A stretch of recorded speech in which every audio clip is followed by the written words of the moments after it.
Okay, I never record podcasts on preprints, but some topics are interesting enough and the authors are credible enough that I expect the paper will get published after the review process, and I will track this paper, in the coming months to see if anything majorly changed in the published version compared to the archived preprint that I'm taking. It's called Machine Learning for Climate Physics and Simulations. It's a very nice, detailed review kind of paper, and I'm just going to be brief, but still it'll be a long podcast, I suspect. So here they are saying we discuss the emerging advances and opportunities at the intersection of machine learning and climate physics, highlighting the use of ML techniques, including supervised, unsupervised, and equation discovery to accelerate climate knowledge discoveries and simulations. So already very heavy technical words about, supervised, unsupervised equation discovery and so on, which some of it we will learn along the way, but some expects that you have certain background in AI, ML, deep learning, and so on. We delineate two distinct yet complementary aspects: ML for climate physics and ML for climate simulations.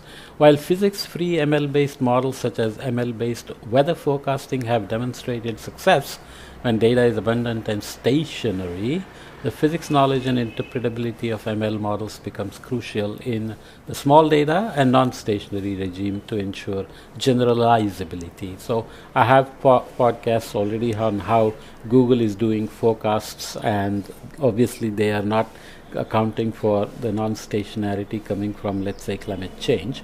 This is what they are talking about here. Given the absence of observations, the long-term future of climate falls into the small data regime. Therefore, ML for climate physics holds a critical role in addressing the challenges of ML for climate simulations. You emphasize the need for collaboration among climate physics, ML theory, and numerical analysis to achieve reliable ML-based models for climate applications, such as predictions and presumably for projections at some level, but at least decadal predictions should be possible, which Google has already tried, and now Nvidia and others, Microsoft, everybody is getting into this business because they see it as a business opportunity, obviously.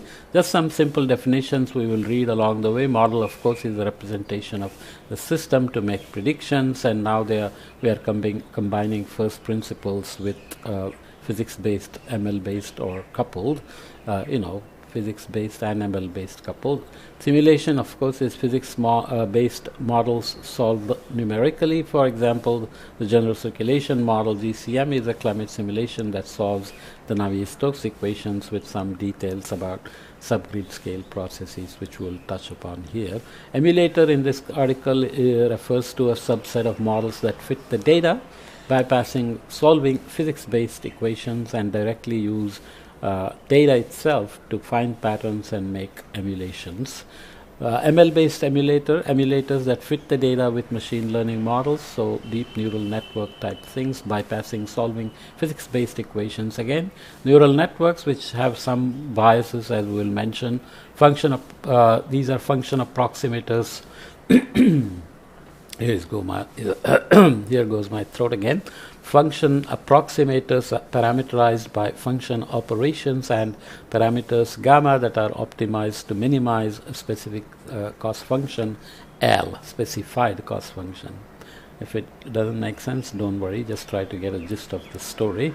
Non-stationarity, of course, is when you have time-evolving statistical properties, most typically now coming from climate change, background changes, chronic changes. Subgrid scale parameterizations, as I mentioned in the GCM, a model to parameterize the relationship between resolved states as a function of the unresolved or subgrid state. Clouds, for example, we don't know how to do them and we don't resolve them, but we resolve the circulation, moisture loading, everything, and we start parameterizing the subgrid scale processes that are needed to form the clouds and especially form the rains, right? ML-based parameterization, subgrid scale parameterization represented by a mixed layer machine learning model rather than physics-based equations. Okay, what is the introduction with all that background? Machine learning has led to breakthroughs in various areas, from playing Go to text generated with large language models, which have become very common now, LLM, and more recently to weather forecasting. Different from Go and LLM, the language scientists use to understand different from Go and LLM, the language scientists use to understand and simulate weather and climate has been equations rooted in fundamental physics. Physics-based equations, often differential equations, are essential to simulate systems where direct observations are limited and noisy, and equations are non-linear, so you discretize them and put them on a grid and solve them on supercomputers and so on. Even more so for projections of future climates where data are altogether unavailable, because we are trying to see where we are headed into the future, so we make up scenarios and so on, as we will see. Recently, ML for an oceanographer is mixed layer, so I should just say ML instead of machine learning. ML has emerged as an alternative tool for predicting model, as well as improving predictive modeling, as well as improving the understanding of climate physics. For instance, physics-free ML models such as neural networks, which are universal approximators of functions and operators trained on data from observations or physics-based simulations, have demonstrated remarkable ability to perform accurate nowcasting, very close near real-time forecasting, with lead time of a few hours. Weather prediction with lead times of several days, and El Nino forecast with lead times of a year. If you don't know what El Nino is, I have lots of podcasts you can look up. It remains an open question if some of the strategies and successes in these short time predictions can be applied to improve climate projections, i.e. to estimate changes in the statistics of weather events, so return periods of heat waves or tropical cyclones, for example, but into the next decades, centuries, and beyond. So we want to extend the time scales. I'm jumping forward. Weather versus climate, there's non-stationarity issues. So success story of ML for prediction has been primarily showcased in weather forecasting, which is a short-term problem where you don't have to worry so much about non-stationarity. You initialize the models and integrate forward, followed by initial attempts started in 2019. By 2022-2023, ML weather models, often called emulators, achieve at a fraction of the computational cost similar or better forecast skills than state-of-the-art physics-based weather prediction models. So AI obviously can help improve models, but directly it can help to make predictions which with GCMs, for example, would take a long time, needing heavy computational resources, and they can be slow. If you want to make a 15-minute forecast, it may be nearly impossible with the model because it takes longer to integrate 15 models, but AIML can jump these hurdles and give you very computationally efficient and more skillful forecasts in some cases. Of course, this has generated excitement about ML to improve climate projections as well. Yet climate projections involve major additional challenges, not knowing many things and having to assume many things like population, GDPs, energy, transportation, buildings, policies, etc. In weather forecasting, we have a constant stream of real-time and historical data for training ML-based emulators to make predictions for a few weeks, where the statistics can be assumed to be stationary. In climate, we are often interested in predicting the climate's forced response to changes in greenhouse gases in the atmosphere, leading to non-stationarity. So the non-stationarity is we summarize the non-stationarity challenge and potential solutions, such as incorporating physics constraints, in section 2.2. Furthermore, the long-term predictions of future climate involves the interactions between the atmosphere, ocean, cryosphere, land, and biosphere, which make the problem more challenging than short-term weather forecasts. But more importantly, climate change projections also involve what we will do in terms of our policy and technology and other things.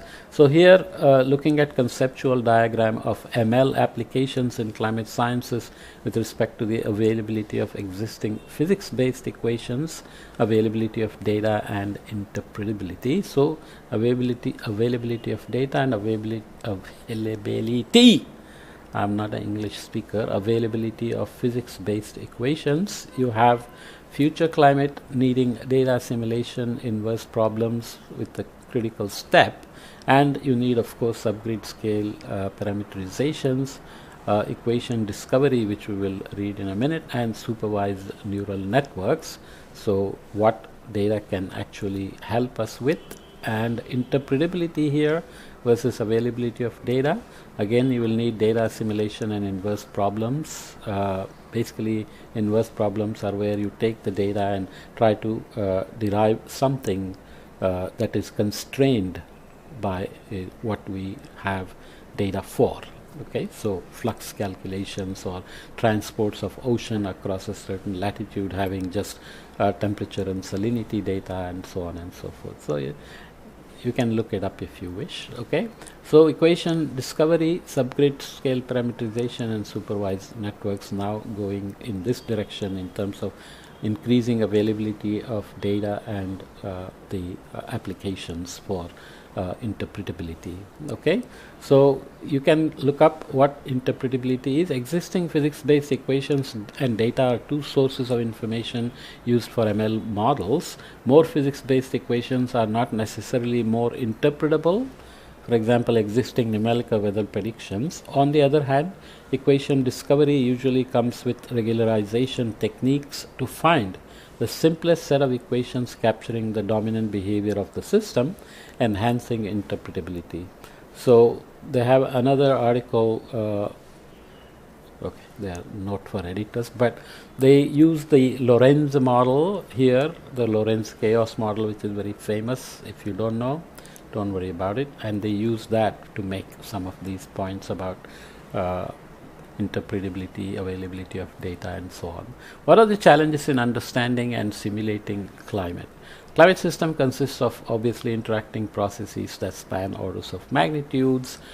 Simulating climate system to resolve all these scales is computationally challenging, and due to its multi-scale nature, representing physics in the under-resolved scales such as cloud microphysics or turbulence in low resolution climate simulations, as that we call as subgrid scale parameterization, has been a central goal for climate scientists. And here is where we want to get the help from ML, or combine ML and physics-based models to do better on the subgrid scale parameterizations and at all scales. ML has emerged as a promising alternative to SGS parameterization due to its ability to perform equation discovery and its desirable properties as universal function approximators, which do not require prior assumptions about the functional forms of the parameterizations, which means it is physics agnostic. You give it data and it's going to crank out something and say this is what is happening, and then there is the physics in it. Equation discovery is what that is. We summarize recent advances in ML in SGS parameterizations and uncertainty quantification. So I will just touch on these things. Lots of details you will have to read without it. If you will have to read without me if you want to find the details. Without understanding what the ML model actually learns and the reasoning behind it, we cannot deduce when ML model will generalize well into the future climate. So we must understand those things. One approach to improve interpretability is discovering the closed form equations that capture the data. Equations have long been the language for physicists to develop understanding of the systems they govern. With the emergence of ML, ways to comprehend and extract knowledge from ML-based models are new areas of research. Several methods developed to understand what ML model itself learns are detailed in section 4.3, which I am obviously not going to read in detail. So what is machine learning for climate physics then? You have with the increase in availability of data from both observations and high fidelity simulations, these are now a key driver for new physical insights. Below, we introduce two emerging trends of research using ML to improve our understanding of the climate physics using data. One is data-informed knowledge discovery, For example, identifying patterns and dynamical regimes in high-dimensional complex observations and simulations, and secondly, discovering data-informed predictive models. So you jumped the physics there. So data-informed knowledge discovery, we used to use things like EOFs and principal component analysis to get dominant patterns of El Nino with the time series and so on. But now advanced ML techniques emerge as powerful pattern recognition tools that computationally scale well with increasing volumes of data. Off-the-shelf tools widely adopted in climate sciences include supervised learning methods such as random forest, Gaussian process regression, and neural networks, and unsupervised learning methods such as autoencoders and clustering algorithms, so k-means, clustering, self-organization maps, etc. Several of the above tools have been used in climate sciences for decades, long before deep learning took off. So some nomenclatures have changed along the way. What used to be just statistics now gets a bit more complicated, sophisticated with AIML. Okay, so here we have to worry about dimensionality reduction as well. Climate data often involve high-dimensional, non-linearly correlated spatial and temporal variables such as temperature, pressure, and precipitation across large geographical regions and long time periods. And simple correlations will not allow you to do all this dimensionality reduction, even though PCAs or EOFs have always helped us, especially in large-scale patterns with long time scales such as ENSO. However, traditional techniques such as PCA and EOF have major limitations, such as the lack of a dynamical meaning of the discovered modes and the linearity, because they are statistical features. So here, model uncertainty. Deviation of the physics-based model from the data could be due to inaccurate parameters and physics equations itself. So this is talking about the Lorentz model, which I haven't shown, but you can look it up. And structural errors occur, a type of model uncertainty arising from inaccuracies in the equations used to represent the data or processes of interest. So equation discovery and these things have to go together. So this is a complicated schematic with the Lorentz equation here. So machine learning for climate physics, data-informed knowledge discovery. So dimensionality reduction, basically you have temperature and, let's say, temperature and winds and SST, air temperature, sea surface temperature, pressures, etc. at every grid point, but you don't know what it is, and you do PCA, EOF to get the dominant patterns and time scales, which is dimensionality reductions, and then you figure out the, so PCA, and then you do first PC, second PC. There are often orthogonality constraints and so on. And when you do, that's in the dimensionality reduction. When you do supervised versus unsupervised learning, you have classifications versus clustering with k equal to 2 here. If you don't know that, don't worry about it. Discover ocean dynamical regimes with clustering and physics-based, so physics-informed validation, so you begin to see certain patterns which make sense dynamically, in terms of coupled ocean atmosphere dynamics and responses to anthropogenic forcing and so on and so forth. And data-informed model discovery is got these states with XYZ data, and T is the time, theta are the model parameters that you are trying to derive from the data. So parametric estimation, state estimation, structural estimation, etc. So goals here: discover either parameters or states or mathematical model of F. Mathematical model F.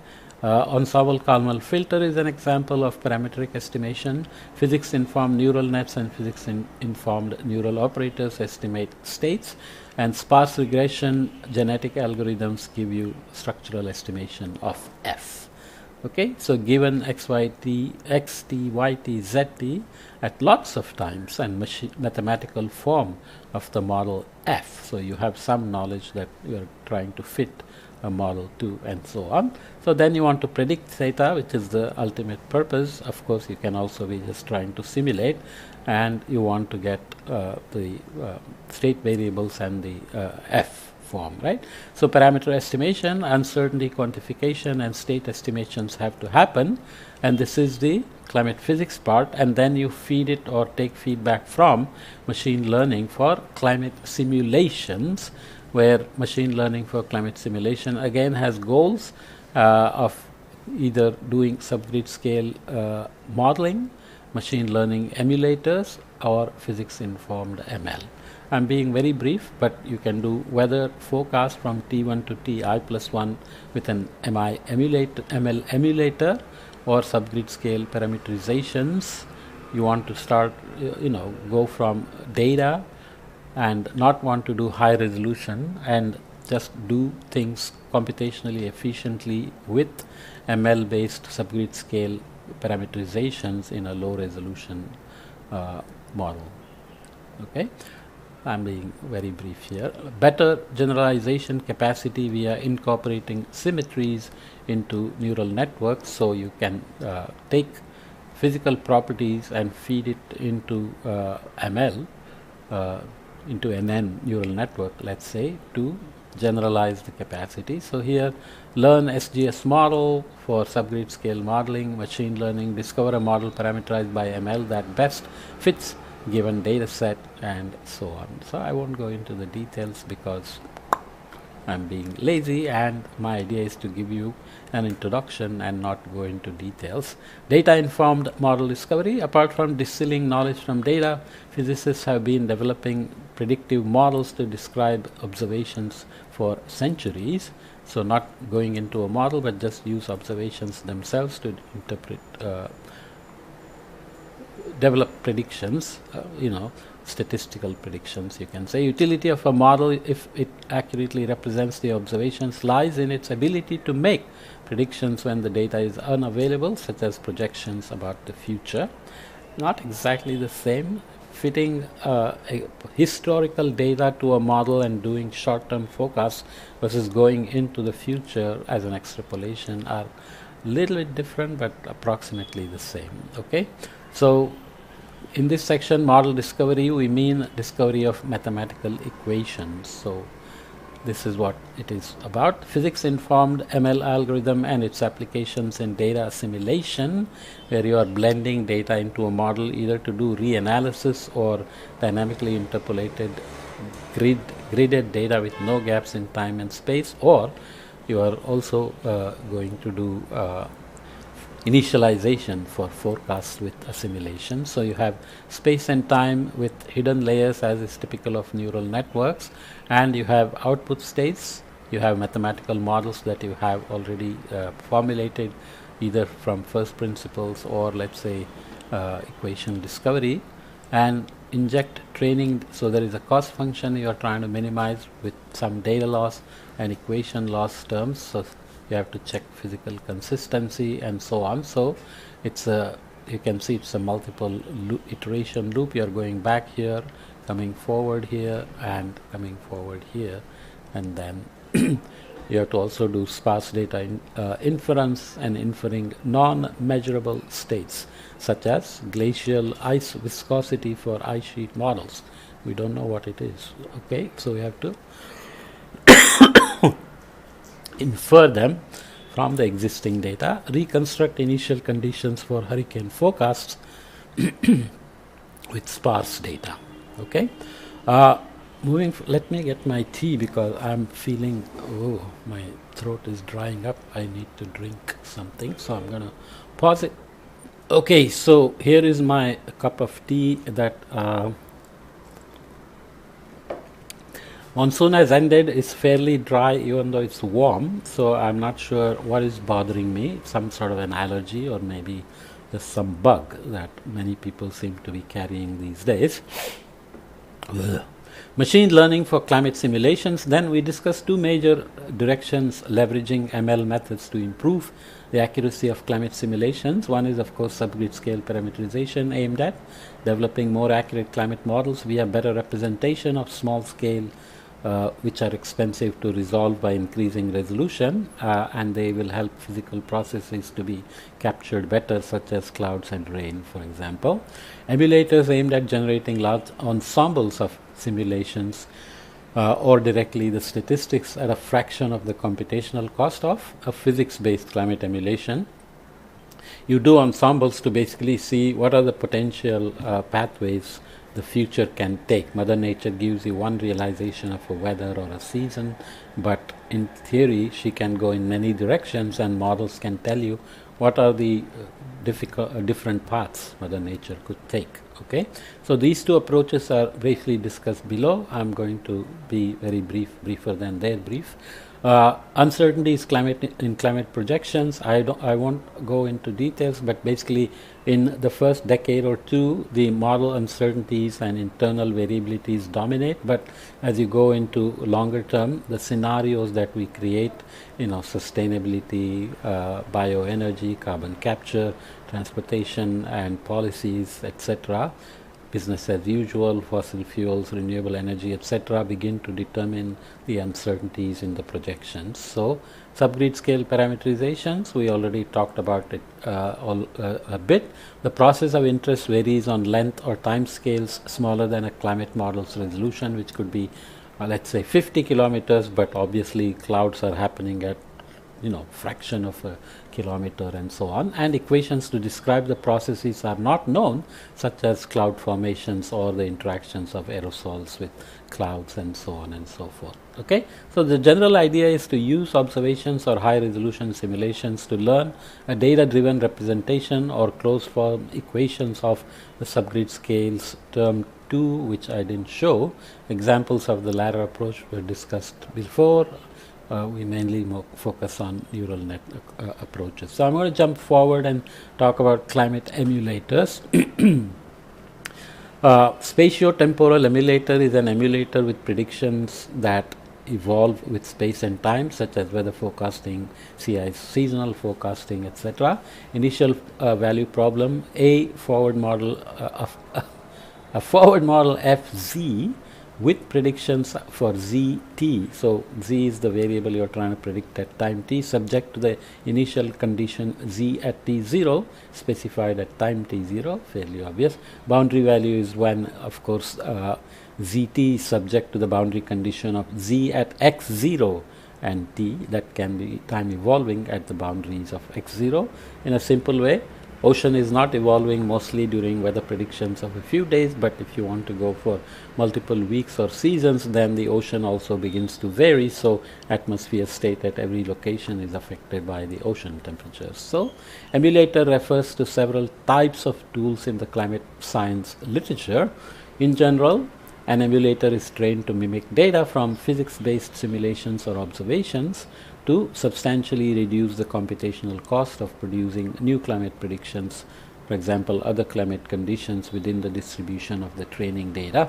So when we keep on saying from physics-based simulations, you can think of it as an analog prediction where you are not going to make real-time predictions, but you will have simulations which hopefully will cover all the possible states that you would expect for any particular thing, like weather or sea ice or extreme events and so on, and you keep the simulations ready and use that as data to train a ML model, so that when you want to make forecasts, you just take the current state observed and you use an analog to say what can happen for either weather or sea ice or cyclone or whatever else. Okay, so I'm being a little brief, but emulators can be used to interpolate the projections from expensive climate simulations, making their projections among different emission scenarios accessible without rerunning the simulations and so on.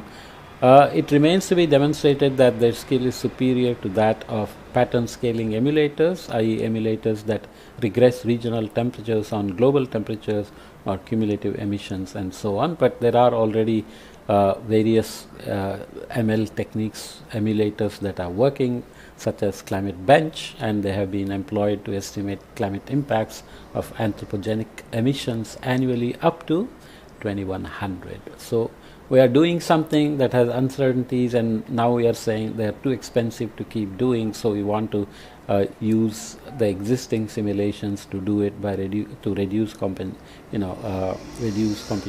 costs, which is a good idea, but then what else gets added to the uncertainties that already exist? So those are the challenges and opportunities of ML-based emulators.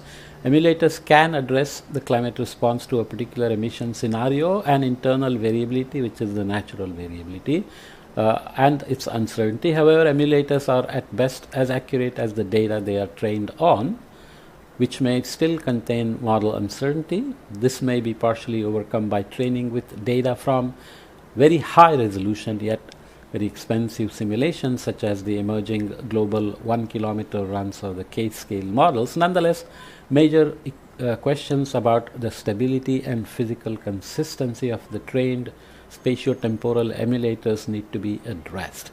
For example, ML weather forecast models have been shown to produce unstable or unphysical atmospheric circulations beyond 10 days, poorly represent small-scale processes, and do not reproduce the chaotic behavior of weather, which is where the Lorenz model comes in. Potential solutions to address these challenges include incorporating physical constraints into ML models and developing a deeper understanding of the different sources of error and so on. So there are other details such as physics-informed machine learning. So despite ML's ability to emulate weather and parameterize SGS processes, when trained on high-resolution simulations or observations, there is no guarantee that its predictions are physically sound.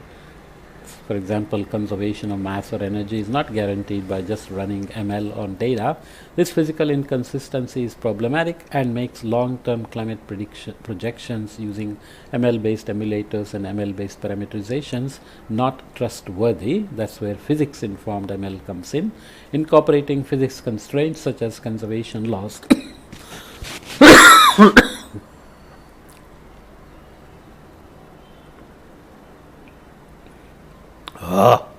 this is hard. This physical inconsistency is problematic and makes long-term climate projections using ML-based emulators and ML-based parameterizations not trustworthy. Incorporating physics constraints such as conservation laws, symmetries, and more broadly, equivariances, which are defined, which I'm going to skip, has been shown to alleviate a number of challenges such as instabilities and learning in the small data regime. So you can look up this paper who review earlier work in physics-informed ML for weather and climate modeling. So it's great that ML can just learn from the data without knowing any physics, but then it will violate the physics of conservation, for example. Okay, what are the challenges and promises then? Finally, look at epistemic uncertainty. So these are deviations of ML models from the data, could be due to approximation, optimization, and generalization errors. So it's the knowledge creation that itself has uncertainties, and also has spectral biases such as neural networks' tendency to preferentially capture certain frequencies of the training data. So you are going to create biases without knowing what you did in terms of the these are somewhat of black boxes. Answers come out, they look promising, but understanding exactly what happened is always challenging. Okay, so then what are the challenges and promises? Quantifying uncertainties of ML models. Broadly speaking, there are two sources of error in ML-based models: errors in the training data and epistemic uncertainty for the ML model. Errors in the data can stem from sparsity and measurement noise, which are particularly relevant for observations, or from errors in simulation data, which can arise from numerical errors and inaccuracies, inaccurate physics-based equations. The epistemic uncertainty of the ML model arises from different sources such as model architecture and hyperparameters. Some ML techniques such as GPR that we talked about provide rigorous estimates of uncertainty. You can see these these papers. However, for deep learning, uncertainty quantification is more complicated and the subject of extensive research still. Understanding the sources of errors in ML models can improve their stability, physical consistency, and reliability. For example, in simulations coupled with ML-based parameterization, errors from the ML model are propagated into the simulations and vice versa, potentially leading to instabilities and non-physical behavior. Similarly, errors in spatiotemporal emulator can accumulate and destabilize the emulation. Since we cannot directly estimate accuracy during inference, and we do not have access to the ground truth, the best approach is to estimate the uncertainty of the ML model's output, as this uncertainty may be indicative of its accuracy. Here we provide examples from climate science for uncertainty quantification of neural networks, and we also discuss two impactful sources of epistemic uncertainties related to representation error, such as the spectral bias, and data imbalance, such as rare extreme events that may be not well represented. Okay, so here it is: input, output, you have a forward pass, and then you have output and relevance propagation back to the heat map. So you're looking at the North Atlantic. You can look at the details in the paper. I'm obviously being very lazy. So you're looking at wind stress, depth, and sea surface height, and then you are doing forward pass to produce the output globally, and then you are looking at the Atlantic, and then you are feeding it back into relevance propagation to produce heat maps of SSH and so on. This is Thor method, follows fluid dynamics, so you can do feature, so advection, wind and bottom stress, lateral viscosity, some terms are ignored, so nonlinear torque, bottom pressure torque, and so on. Obviously I'm being supremely lazy and superficial, but there are QG turbulence simulations as well. So I'm just going to jump to summary and outlook. Numerous scientific discoveries and rigorous understandings have been driven by empirical relationships. We summarize in section 2.1 how ML can facilitate this, for example, by accelerating the search for patterns in climate data that can be used to derive physical understandings. We also summarized in section 2.2 the premises ML has brought to ML has brought to find closed form equations for poorly understood climate processes. We can look up examples. In many aspects of the climate system, we do not yet have accurate process level models to describe the system, such as sea ice rheology and cloud microphysics. The increasing amount of observational data offers exciting opportunities for both equations and knowledge discovery to improve the fundamental understanding of climate physics. On the other hand, ML can be used as tools to improve simulations. ML models can be coupled with traditional physics-based models and used to parameterize processes for which closed form equations are not yet available, and this is already happening. Radiative model in the GCMs, for example, radiation module. ML has led to breakthroughs in weather forecasting, a task not widely expected to be possible a couple of years ago. Just a couple of years ago, we thought that's not possible. We discussed the challenges to overcome when moving forward from weather forecasting to climate prediction, so stationarity issue and so on. Finally, ML is advancing rapidly, and new techniques and concepts that have shown great promise in other fields are now being quickly adopted in climate science.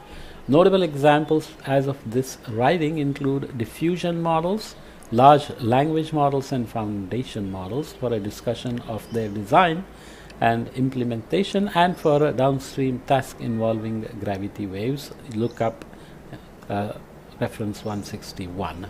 Progress in climate modeling, cloud.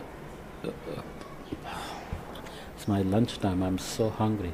Progress in climate modeling could greatly benefit from collaborations between the ML, climate sciences, and mathematics communities. For example, the numerical analysis of differential equations and the advent of digital computers played a key role in starting the field of numerical weather and climate prediction, especially there are many specific methods from aerospace engineering, jumps and maxima, minima, monotonicity, etc., were assimilated into weather and climate predictions, and new methods were developed for weather and climate predictions as well, because the physics demands those methods. Developing similar rigorous tools by closely combining the methods from climate physics, ML theory, and numerical analysis can potentially help with building stable, accurate, and trustworthy ML-based models. Okay, so this is fairly long now, 40 minutes. Usually I don't do such long podcasts, but lately I have changed my mode of operation and just doing one long podcast instead of splitting them. Hopefully you are interested enough to listen, or you can skip through these podcasts as you wish. And of course, remember that I'm being supremely brief, and a lot of technical details are quite complicated even for me. So you will have to go back and learn if you are interested in more details. But this should be a good expose for those who are not experts and just trying to get a grasp of what exactly is happening with ML for climate physics improvement, subgrid scale, emulation, predictions, and maybe even projections in the coming years. Okay, see you in the next topic then.